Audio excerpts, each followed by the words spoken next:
لیکن جس طرح پچھلے سیشن کے اندر آپ نے اس بات کی وضاحت دی جنگ یمامہ کی، جو عقیدہ ختم نبوت کے تحفظ کے لیے صحابہ کرام نے لڑی آپ کی سرپرستی کے اندر، تو کیا صرف آپ کی خدمات ہے یا بعد میں آنے والے صحابہ کرام رضوان اللہ تعالی علیہم اجمعین نے بھی اس عقیدے کی خدمت کی، یا یہ فتنہ خلفائے راشدین کے دور کے بعد اٹھا؟ اس کی وضاحت فرما دیں۔ بسم اللہ الرحمن الرحیم کہ نبی کریم علیہ الصلوۃ والسلام کی جو ختم نبوت کا معاملہ ہے، اس پر صرف صحابہ نہیں، تمام نفوس قدسیہ، ہر شخص نے اپنے دور میں رہ کر اس پر کام کیا ہے اور بہترین انداز میں کام کیا ہے۔ حضور علیہ الصلوۃ والسلام کا جب وصال ہوا تو حضرت عمر بن خطاب رضی اللہ تعالیٰ عنہ، جو دوسرے خلیفہ ہیں، خلیفہ ثانی جن کو کہا جاتا، آپ نے ارشاد فرمایا کہ وہ نبی ہم سے رخصت ہو رہے ہیں کہ جو آئے بعد میں، ان کے بعد تو کوئی نبی نہیں ہے، لیکن ان کا ذکر سب سے پہلے تھا۔ سبحان۔ اور حضرت عثمان غنی رضی اللہ تعالیٰ عنہ، جو پیکر شرم و حیا بھی ہیں، دور داماد رسول، داماد رسول ہیں، حضرت عبداللہ ابن مسعود رضی اللہ تعالیٰ عنہ جب کوفہ کے اندر موجود تھے تو انہوں نے وہاں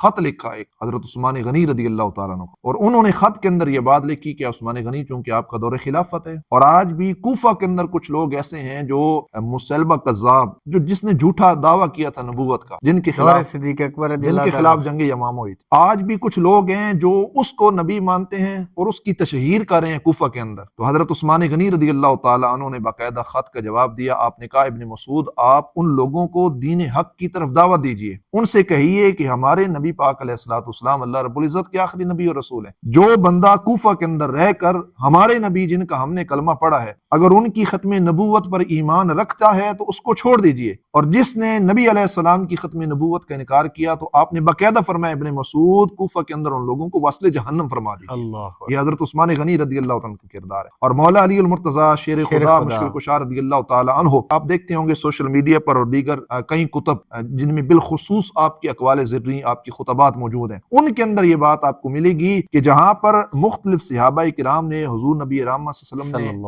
نے حضور علیہ الصلوۃ والسلام کے اوصاف بیان کیے، مختلف صحابہ نے، کسی نے حضور کے حسن کا ذکر کیا، کسی نے سرکار کے اخلاقیات کا ذکر کیا، تو مختلف صحابہ نے سرکار کے اوصاف کا جہاں پر ذکر کیا ہے، مولا علی المرتضیٰ شیر خدا کرم اللہ تعالی وجہہ الکریم نے جہاں پر نبی کریم علیہ الصلوۃ والسلام کے اوصاف کا ذکر فرمایا ہے، انہی کے اندر یہ بات لکھی ہے کہ آپ نے فرمایا ہمارے نبی وہ ہیں جن کے دو کندھوں کے درمیان ختم نبوت کی مہر ہے،